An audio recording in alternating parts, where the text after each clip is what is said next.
Good morning, students. In the last session of the chapter Electrochemistry, we had done with the detailed discussion of galvanic cell. Now in this session, we will be starting with your electrolytic cell and electrolysis. Now what is electrolysis and what is electrolytic cell? What is electrolysis? The process in which electrical energy is converted to chemical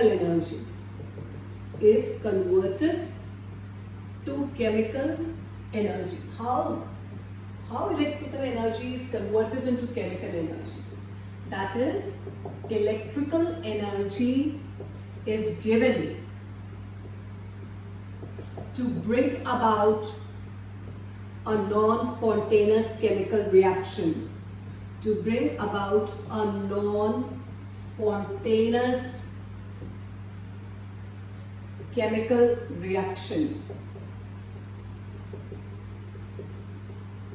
Again, I'm repeating, the process in which electrical energy is converted to chemical energy.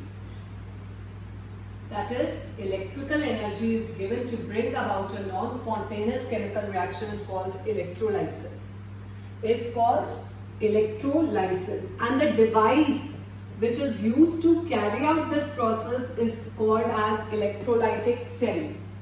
And the device that is used to carry out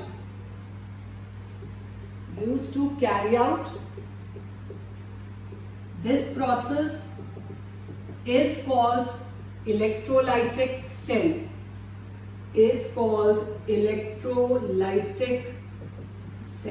Now, before starting in detail both these things, we are going to do with certain terms which we will be again and again using in the electrolysis process. So let us start with the terms. Now first of all, you know that on basis of conduction of electricity,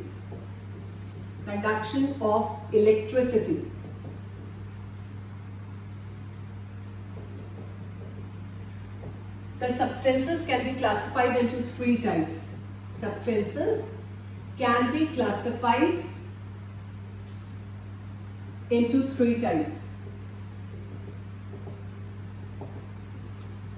What are the three types we can classify? Conductors,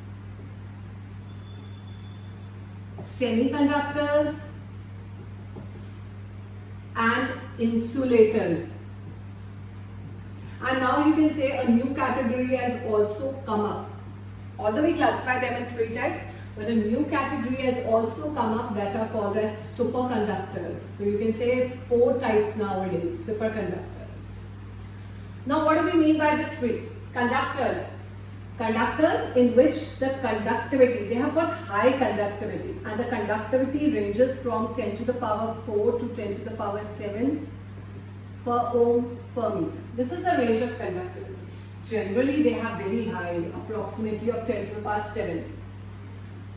All the metals, they are all conductors. So generally metals have got very high conductivity and they are included in this category. Then semiconductors. Obviously their conductivity, they also conduct electricity, but their conductivity range is slightly less. And the conductivity ranges from 10 to the power minus 6 to 10 to the power 4 per ohm per meter. This is the range. The conductivity of semiconductors is less. Semiconductors, example, silicon, germanium, silicon and germanium doped. Doped means mixed with, you can say 15th group elements, phosphorus, or you can say boron, 13th group elements, etc. They are all semiconductors. You can see the difference in the conductivity range. And insulators, they have got negligible conductivity, but then also they have got conductivity which ranges from 10 to the power minus 20 to 10 to the power minus 10 per ohm per meter, negligible conductivity. And you know that there are many materials, non-metals and alls, which act as insulators. They do not conduct electricity. Now superconductors. Nowadays this term has become very important. What are superconductors? All those substances which have infinite conductivity, or I can say that they have got zero resistivity, are called as superconductors. They are superconductors. Earlier, they had found that certain metals,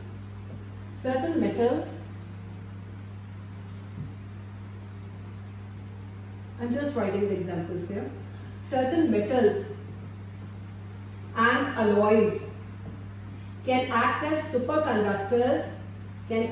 as superconductors, between the temperature, in temperature range 0 to 15 Kelvin. In this range, they can act as superconductors. But nowadays, you know, many ceramic materials and mixed metal oxides have been found to show superconductivity at as high a temperature as 150 Kelvin. This is very difficult to attain, a very low temperature. So just I'm writing it here that there are certain ceramic materials. Recently, the scientists has discovered this, that there are certain ceramic materials and mixed metal oxides that can act as superconductors at a temperature as high as 150 Kelvin. At a temperature as high as 150 Kelvin. And you know, it is much easier to attain this temperature than to attain a temperature of 0 to 15 Kelvin. So they are better now. So just we have seen, on the basis of conductivity, we can classify the substances into three types: conductors, semiconductors, insulators, and a new category has come up now that are called as superconductors. Now for the electrolytic cell and the process of electrolysis, we are mainly concerned with conductors. So we have to study about conductors in this chapter. So we are coming with the term conductors. The next term we have to study is conductors. Now conductors, we know they have got, this is the conductivity range for the conductors. Now conductors are of two types. Conductors are further of two types. What are the two types of conductors? First are metallic conductors. As you know, the name itself suggests metals will be included as examples in the metallic conductors. And the second one are electrolytic conductors. What are the second? Second are electrolytic conductors, or you also call them electrolytes. Electrolytes. This we have to deal with in this chapter. All the electrolytic cell will work using these electrolytic conductors or electrolytes. So we have to deal with what? Electrolytic conductors or electrolytes in this chapter. But just let us see what is the difference between the two. What are metallic conductors? They allow the passage of electricity through their solid or molten state without undergoing any chemical change. Without undergoing any chemical change. Now what do we mean by this? It means metallic conductors can conduct electricity in their solid, molten means liquid state. And when the current passes through them, electricity passes through them, there is no chemical change which is taking place in them. They will remain same. You know, in your houses, copper wires are there, electricity passes through them infinite number of times. But is there any chemical change in copper? Any chemical reaction copper undergoes when electricity passes through it? No. It will remain same for years. So they do not undergo any chemical change. This is the first thing about metallic conductors. And second, they conduct electricity with the help of electrons. You know that metals, outermost shell electrons are loosely bound. And these electrons can easily move and carry current. So they conduct electricity with help of electrons. Now let us come to the topic of our interest that we will be doing in detail, that is electrolytic conductors or electrolytes. They allow the passage of electricity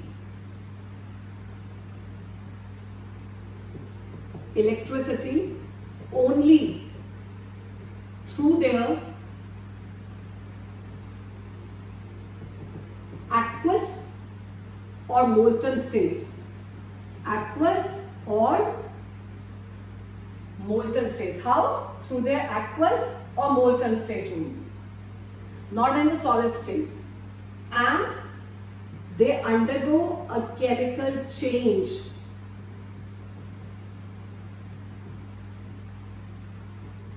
when electricity is passed through them.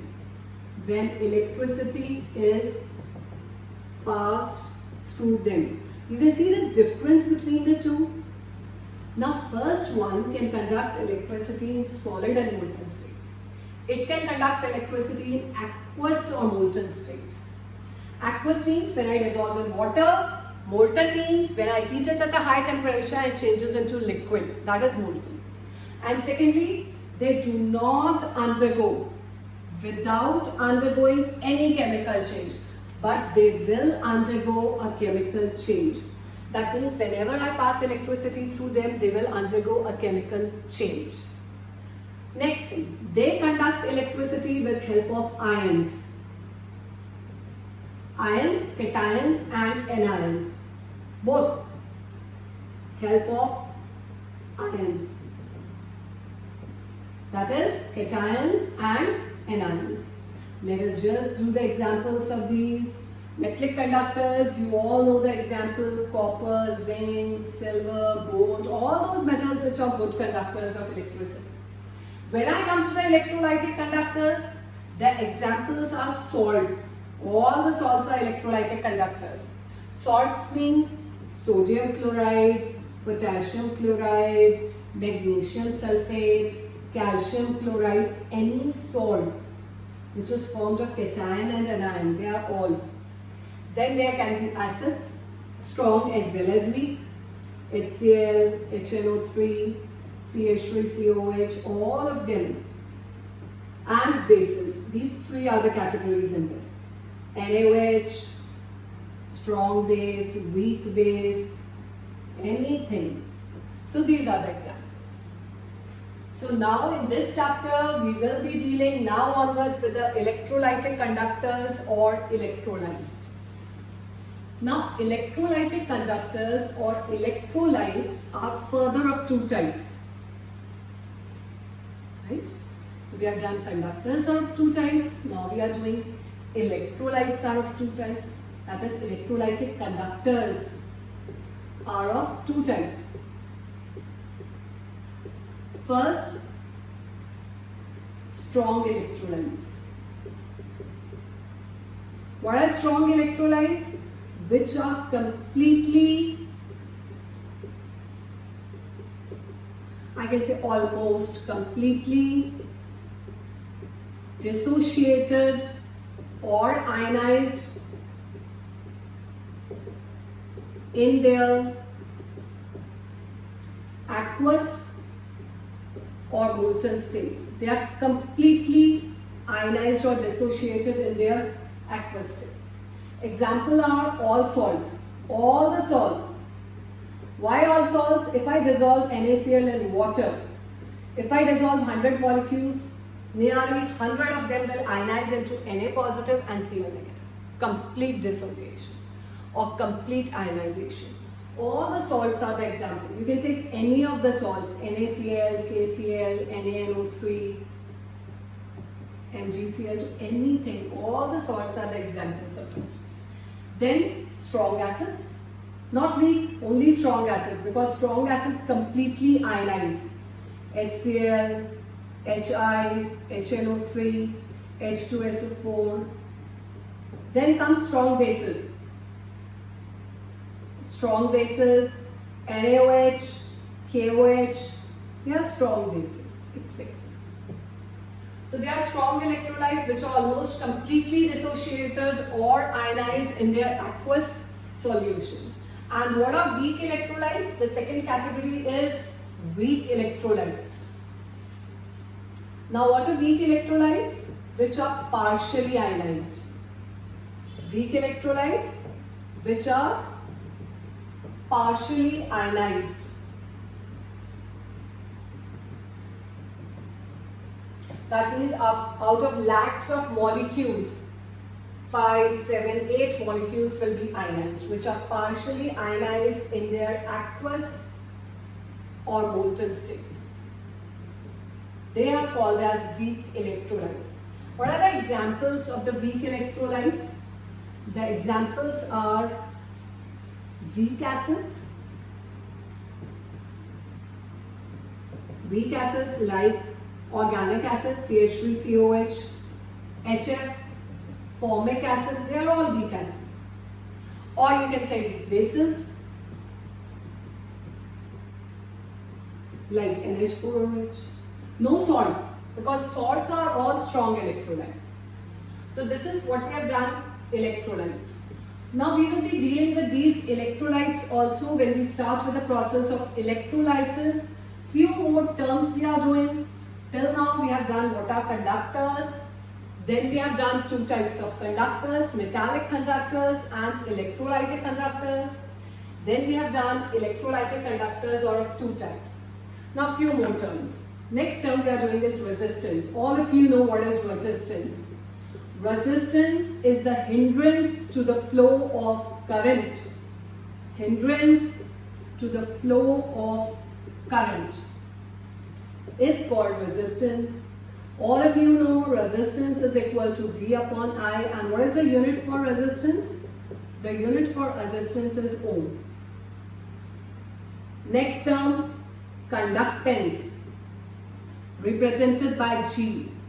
Conductance, what is conductance? Reciprocal of resistance. I can say G is equal to 1 upon R. And how we define it? Ease of flow of current. What it is defined as? Ease of flow. It is hindrance and this is ease of flow of current. And it's just a reciprocal of resistance. So I can say that its unit is ohm inverse. And here we say ohm inverse or S. S is Siemens. That is the unit. Ohm inverse is also called Siemens. So what is the unit for conductance? Siemens. Next term, resistivity. Resistivity is also sometimes called as specific resistance. And it is represented by rho. We know that resistance is directly proportional to L, inversely proportional to area of cross section. When I remove the proportionality sign, I get the constant rho. Rho is called resistivity. Rho will be equal to R A upon L. If, now how to define this rho?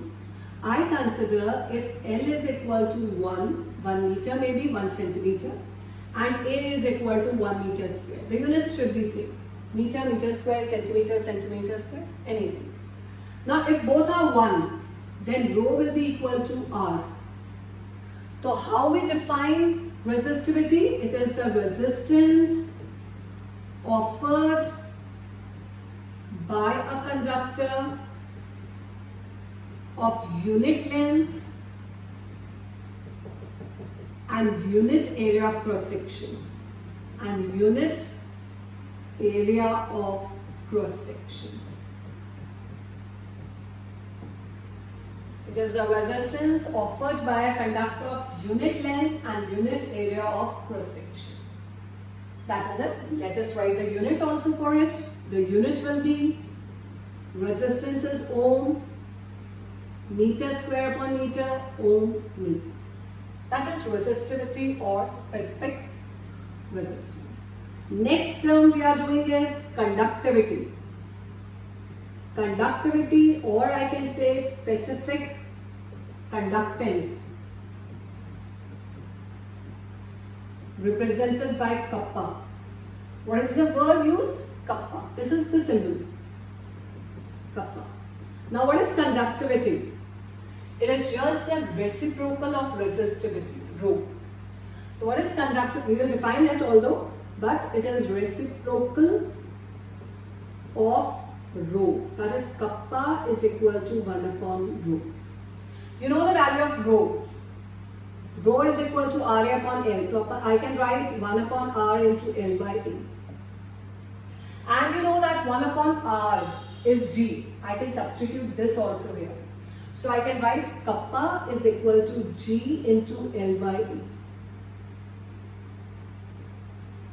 Now if I consider L is equal to 1, A is equal to 1, then kappa is equal to G.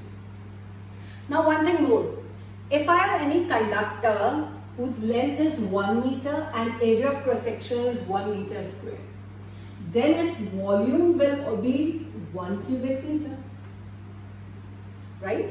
So I can also define conductivity as conductance. This is the definition of conductivity. Conductance offered by a conductor per unit volume. Right? It is a conductance offered by a conductor per unit volume. Why per unit volume? Because I know if these two are 1, volume has to be 1. So conductance offered by a conductor per unit volume is conductivity, or specific conductance represented by kappa. With this we finish with the general terms which we will be using in the part electrolytic cell and electrolysis. Thank you.